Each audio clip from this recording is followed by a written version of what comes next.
Target towards selection में आपका स्वागत है। अगर मेरा चैनल अभी तक आपने सब्सक्राइब नहीं किया है तो चैनल को सब्सक्राइब कर लीजिए। देखिए आज मैं जो लेकर आई हूँ आपके लिए डेफिनेट इंटीग्रेशन लेकर आई हूँ। तो आज हम जो है डेफिनेट इंटीग्रेशन में पहले प्रॉपर्टीज पढ़ेंगे डेफिनेट इंटीग्रेशन की, देन उसके बाद पूरा डेफिनेट इंटीग्रेशन करेंगे और वही क्वेश्चन करेंगे जो ज्यादातर एग्जाम में आते हैं। कोशिश करिएगा आप उसे बहुत अच्छे से पढ़िएगा। ये हमारा जो है इंटीग्रेशन की 1 या 2 वीडियो बनेगी डेफिनेट इंटीग्रेशन की, उसके बाद ये टॉपिक फिनिश हो जाएगा। तब हम देखेंगे हमारे कैलकुलस के सिलेबस में क्या बचता है। ये क्लास 32 है, आई थिंक क्लास 35 तक पूरी कैलकुलस फिनिश हो जाएगी और ट्रिग्नोमेट्री स्टार्ट हो जाएगी। मैंने क्या किया है कि एक प्लेलिस्ट बनाई है TGT, PGT, DSSB की, वो GIC में भी काम आएगी वो पूरी वीडियो। आप उसमें जाकर प्लेलिस्ट में चेक कर लीजिएगा और आपको सारी 32 की 32 वीडियो आपको वहां पर मिल जाएगी, ठीक है। और अगर आपको कोई भी और एक्स्ट्रा टॉपिक पढ़नी है, चाहे वो BSc का हो, चाहे वो MSc का हो, या कोई भी अदर एग्जाम के लिए हो, BTech के लिए हो, आप वो मेरे पास कमेंट बॉक्स में लिख सकते हैं कि आपको कौन सा टॉपिक पढ़ना है। तो आइए वीडियो स्टार्ट करते हैं, क्योंकि जो मैथमेटिक्स है वो हर एक क्लास के लिए बहुत इंपॉर्टेंट होता है। यानी कि कुछ ऐसे बच्चे मेरे पास डिमांड भी आती है कि हम लखनऊ यूनिवर्सिटी से हैं या रोहिलखंड यूनिवर्सिटी से, बहुत सारी यूनिवर्सिटी से हैं और वो लोग बाहर नहीं पढ़ सकते। तो हमारा मेन पर्पस क्या होता है, विदाउट एनी कॉस्ट उनको वो फैसिलिटी प्रोवाइड करना जो उन्हें लेक्चर में मिल रही है। कभी कभी हम लेक्चर अटेंड भी नहीं कर पाते। तो अगर आपको कोई भी MSc, BSc, BTech या कोई भी टॉपिक पढ़ना है तो प्लीज कमेंट बॉक्स पे लिख दीजिएगा। नेक्स्ट डे या उससे जितनी पॉसिबल डेज होगा हम उसमें आपको वीडियो प्रोवाइड कर देंगे। तो और शेयर करना प्लीज मत भूलिएगा, क्योंकि ये हमारा जो मेन पर्पस है आपके साथ में किसी और की भी हेल्प करना है। तो प्लीज अपने दोस्तों में शेयर करिए और अगर कोई भी आपको टॉपिक पसंद नहीं आता तो प्लीज जरूर बताइए कि हम उसे और अच्छा कैसे कर सकते हैं। तो स्टार्ट करते हैं अपनी क्लास 33। ये चल रही है डेफिनेट इंटीग्रेशन का और आज हम सीखेंगे प्रॉपर्टीज। मेन सबसे पहले हमारी क्या हो जाएंगी, प्रॉपर्टीज हम सीखेंगे कि क्या क्या हम लगा सकते हैं। प्रॉपर्टीज हम सीखेंगे कि क्या क्या लगा सकते हैं। तो पहले हम प्रॉपर्टीज लिख लेते हैं। देखिए सबसे पहली प्रॉपर्टीज जो हम लगाएंगे वो हम लगाएंगे, कहीं कहीं जो प्रॉपर्टीज होंगी उसमें एग्जांपल से भी साथ लेकर समझते चलेंगे। जैसे कि पहली प्रॉपर्टीज जो होगी आपकी वो होगी, ये मैं बता देती हूँ, देखिए कैसे लिखते हैं। जब भी आपकी ये फंक्शन होगा, जैसे कि हम फंक्शन लिखते ही थे इंटीग्रेट करते हुए, यहां पर बस लिमिट आ जाती है, A to B। अभी मैं बता देती हूँ, इसको बोलते हैं अपर लिमिट और इसको बोलते हैं लोअर लिमिट, ठीक है। तो ये अपर लिमिट, ये लोअर लिमिट, और इसको सॉल्व करने का तरीका बस एक ही है। पहले हम लगाते हैं इंटीग्रेट करने के बाद में अपर लिमिट और फिर माइनस करके लोअर लिमिट लगाते हैं। एक एग्जांपल तो समझाकर चलती हूँ, क्योंकि क्या होता है एग्जाम में, अभी तो हम वीडियो इसकी बनाएंगे, क्वेश्चन आंसर की बनाएंगे, बट अभी हम प्रॉपर्टी समझा रही हूँ तो मैं सोच रही हूँ कि एक छोटे से एग्जांपल से समझा दूं। जैसे हमारा सपोज करो एक हमने लिया है 1 से लेकर 4 लिया है और 1/x dx लिया है, ओके। हम जानते हैं 1/x का जो इंटीग्रेशन होता है वो आंसर में आता है log x, ओके। अब हमने लिमिट लगानी है, हम इस तरीके से स्क्वायर ब्रैकेट लगाएंगे और लोअर लिमिट और अपर लिमिट। देन आंसर में क्या होगा कि हम पहले अपर लिमिट लगाते हैं, फिर माइनस x की जगह पुट करते हैं माइनस log 1। एक बार और बता देती हूँ, हमने पहले इसको इंटीग्रेट किया, इंटीग्रेट करने के बाद स्क्वायर ब्रैकेट लगाने के बाद हमने क्या करा, लोअर लिमिट और अपर लिमिट रख दी। लोअर लिमिट पहले अपर लिमिट रखते हैं, माइनस लोअर लिमिट रखते हैं, प्लस c कर देते हैं, ठीक है। इस तरीके से हमारा ये पूरा आंसर बनता है, ओके। ये तो हमारा लोअर लिमिट अपर लिमिट रखने का तरीका। अब हम आते हैं पहली प्रॉपर्टी, यानी कि आपकी फर्स्ट प्रॉपर्टी क्या होगी। हम कहते हैं हमारी लिमिट है a से लेकर b और फंक्शन है हमारा fx। तब हम क्या कर सकते हैं, अगर हमें लिमिट बदलनी है, यानी कि हमने अगर लिमिट बदली, a को b बना दिया और b को a बना दिया, यानी कि लोअर लिमिट को अपर बना दिया, अपर लिमिट को लोअर बना दिया, तो हमें माइनस का साइन लगाना पड़ेगा। याद रखिएगा, अगर मैं लिमिट को ऊपर नीचे चेंज करती हूं तो बाहर माइनस आएगा, तब इसका सोल्यूशन बनेगा, ठीक है। यह है मेरी पहली प्रॉपर्टी। यानी कि अगर आप किसी भी इंटीग्रेशन के क्वेश्चन में लिमिट को, यानी कि अपर लिमिट लोअर लिमिट को ऊपर नीचे करते हैं, यानी कि चेंज करते हैं, तो आपको क्या लिखना पड़ेगा, बाहर माइनस लिखना पड़ेगा। उसके बाद आप क्वेश्चन सॉल्व करेंगे। दूसरी प्रॉपर्टी पर आते हैं।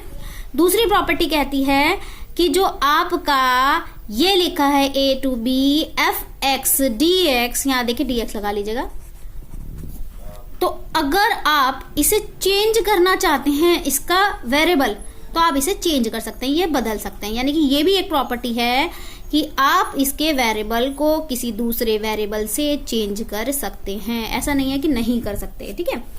थर्ड प्रॉपर्टी कहती है आपकी कि अगर आपका लिखा है A to B F X D X, तो आपकी इसकी जो लिमिट है इसको ब्रेक कर सकते हैं। जैसे सपोज करो ऐसा लिखा है 0 से लेकर 4, तो आप क्या कर सकते हैं 0 से लेकर 2 तक तोड़ सकते हैं, 2 से लेकर 4 तक इसे ब्रेक कर सकते हैं, ऐसा उसे ब्रेक कर सकते हैं। यानी कि हमने क्या करा, ए से लेकर बी तक हमारी लिमिट है, बीच में हमने एक पॉइंट रख दिया सी, तो ए से लेकर सी तक और सी से लेकर बी तक, यानी कि ए से लेकर सी तक फंक्शन डी एक्स, यहाँ डी एक्स जरूर लिखेगा, प्लस फिर सी से लेकर बी तक एफ एक्स डी एक्स, यानी कि हमने केवल उसको ब्रेक किया है। और जो हमारी ए की वैल्यू है और बी सी की वैल्यू जो है ए और बी के बीच में आएगी। एक बार और बता देती हूँ, ए से लेकर बी तक की लिमिट है तो हम उसको ब्रेक भी कर सकते हैं पार्ट्स में। तो हमने ए से लेकर सी तक, सी से लेकर बी तक, यानी ए से लेकर सी तक फिर सी से लेकर बी तक इसको डिवाइड कर लिया है फंक्शन को, और हमारी जो सी है वो ए और बी के बीच में आएगी। अब हम आते हैं फोर्थ प्रॉपर्टी पर। देखिए फोर्थ प्रॉपर्टी क्या कहती है, 0 से लेकर ए है और एफ एक्स डी एक्स है, तो हम इसको ऐसे भी लिख सकते हैं, 0 से लेकर ए लिमिट वही की वही रहेगी, एफ एक्स की जगह ए माइनस एक्स डी एक्स। अब मैं इस पे ना क्वेश्चन करके दिखाती हूँ, क्योंकि कई बार ये बहुत काम आती है क्वेश्चन में और बहुत अच्छी भी प्रॉपर्टी है। ठीक है, पहले मैं इसका क्वेश्चन करके दिखाती हूँ आपको। तो देखिए, जैसे मेरा एक सपोज करो क्वेश्चन है, तो देखिए मैं क्वेश्चन करूंगी इसका। मैंने क्वेश्चन को क्या लिया है, हमारा क्वेश्चन है 0 से लेकर π/2 sine square X D X. Okay, इस पर क्वेश्चन कर रहे हैं। तो अभी मैंने प्रॉपर्टी क्या करी, 0 से लेकर a और जो फंक्शन है उसमें मैंने a माइनस एक्स रख दिया, यानी कि मुझे यहां पर क्या रखना पड़ेगा, a क्या है मेरा π/2 और x मेरा कितना a। तो मैं क्या कर रही हूँ, 0 से लेकर π/2 लिमिट रख रही हूँ, लिमिट यूज कर रही हूँ प्रॉपर्टी। अब मैंने प्रॉपर्टी के नाम डाल दूंगी और आपको प्रॉपर्टी के नाम से ही याद कराऊंगी, sine square π/2 minus X D X. Okay, तो ये देखिए क्या बन जाता है, हम जानते हैं कि जो साइन होता है, ओके, साइन जो होता है उसको क्या बोलते हैं, π/2 माइनस एक्स को, यानी कि 90 डिग्री माइनस एक्स को cos x लिख सकते हैं। ओके, हम तो ये सब जानते हैं, तो हम उसी के बिहार पर इसे चेंज करेंगे। अगर मैंने यहाँ लिखा है तो 0 to π/2 हुआ, ये कौन गया cos square X D x, और जब मैं इन दोनों को ऐड करूंगी, यानी कि ये i था i1 और ये मेरा कितना बन गया, ये i2 बन गया, तो i1 प्लस i2 यानी इक्वेशन 1 प्लस इक्वेशन 2, तो देखिए कितनी आसानी से सॉल्व हो जाएगा, π/2 cos square x plus 0 to π/2 dx जरूर लिख लें, साइन स्क्वायर एक्स dx। और जब हम इसको ऐड करेंगे, ऐड करने का मतलब कितना हो गया हमारा, 0 to π/2 cos square x plus sign square x dx, यानी कि 1 और 1 का क्या होता है, यानी कि यहां पर आंसर कितना आ जाएगा, π/2, ये 1 हो जाएगा। लेकिन आप इसका जरा ध्यान रखिएगा, इसे हम थोड़ा सा ना वैसे सॉल्व करेंगे, ये तो मैं बस आपको बता रही हूँ, लेकिन अगर मुझे इस क्वेश्चन को सॉल्व करना होगा तो मैं इसका सीधा सीधा सा फॉर्मूला लगाऊंगी। ठीक है, तो क्या बोलते हैं, ये इसकी प्रॉपर्टी हो गई, बस इस प्रॉपर्टी को प्रूव करना मुझे बताना था, और ये पूरा सॉल्व करके 1 आ जाएगा आंसर, यानी कि 1 आ गया।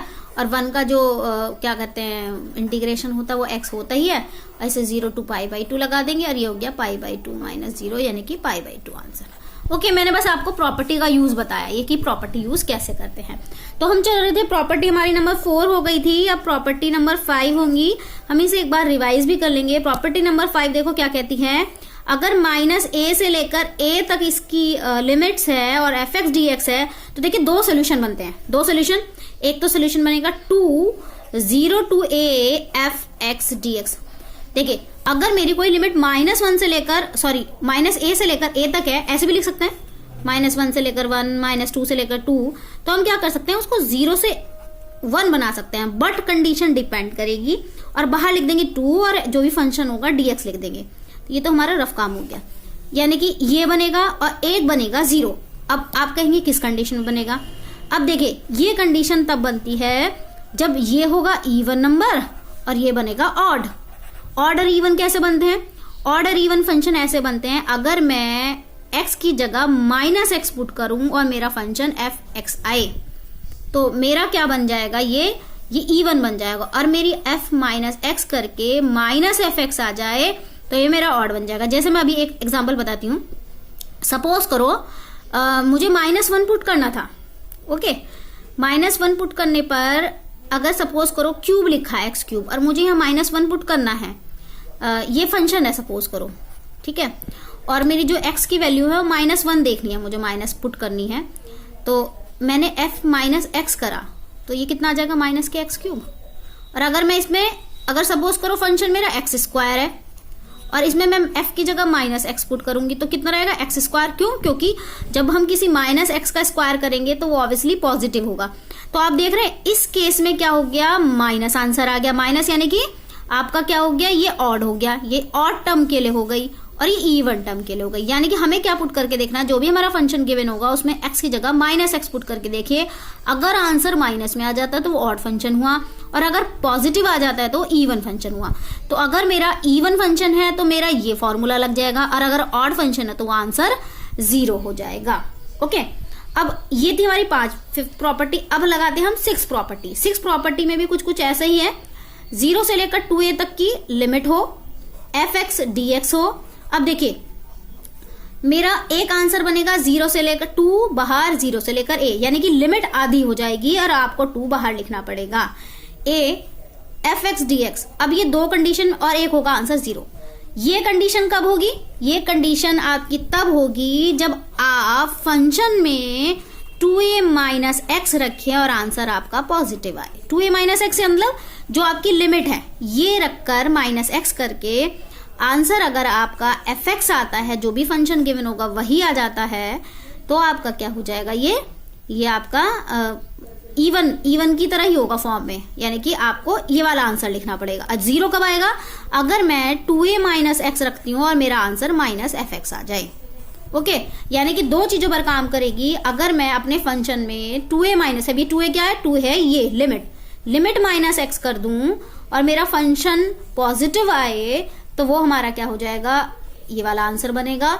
और अगर मैं 2a - x करूंगा, मेरा फंक्शन जो है नेगेटिव आ जाए, यानी कि जो फंक्शन था वो माइनस में आ जाए तो 0 हो जाएगा। इन प्रॉपर्टी का हम यूज करेंगे कल जब हम क्वेश्चन करेंगे तो हम उस प्रॉपर्टी को सारा यूज करके दिखाएंगे। मैं प्रॉपर्टी नंबर बोलती रहूंगी और फिर उसके बाद कराऊंगी डिफाइन। ठीक है, ये थी मेरी 6th प्रॉपर्टी। अब देखिए ये मेरी पूरी 6 की 6 प्रॉपर्टीज हैं। आई होप आपको आज ये प्रॉपर्टी समझ आ गई होगी। यानी कि पहली प्रॉपर्टी क्या कहती है? पहली प्रॉपर्टी कहती है कि a से लेकर b तक है, तो उसको अगर हम पलटते हैं, प्रॉपर्टीज को रिवाइज करा देती हूँ, देखो कितनी जल्दी याद हो जाएगी। अगर मैंने कोई भी प्रॉपर्टी की जो लिमिट्स है वो बदल दी तो माइनस में आंसर आएगा। ऑब्वियसली जब हम रिवर्स में चलते हैं तो ऑब्वियसली माइनस आएगा, यानी कि हमने रिवर्स में कर दी इसकी अपर लिमिट लोअर लिमिट तो माइनस आएगा। दूसरी प्रॉपर्टी कहती है कि हम इसके जो अंदर वेरिएबल है उसको भी चेंज कर सकते हैं।